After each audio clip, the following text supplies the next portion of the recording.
پھر شیطان نے دونوں کو اس درخت کے بارے میں پھسلا دیا اور جس عیش و نشاط میں تھے اس سے ان کو نکلوا دیا۔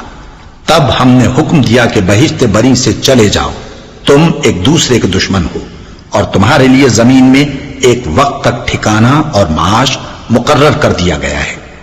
پھر آدم نے اپنے پروردگار سے کچھ کلمات سیکھے اور معافی مانگی تو اس نے ان کا قصور معاف کر دیا۔ بے شک وہ معاف کرنے والا ہے، بڑا مہربان ہے۔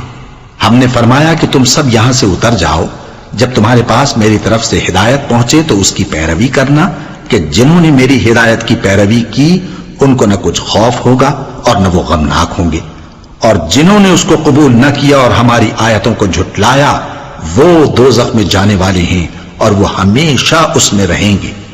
اے آل یعقوب، میرے وہ احسان یاد کرو جو میں نے تم پر کیے تھے، اور اس اقرار کو پورا کرو جو تم نے مجھ سے کیا تھا۔ میں اس اقرار کو پورا کروں گا جو میں نے تم سے کیا تھا، اور مجھی سے ڈرتے رہو۔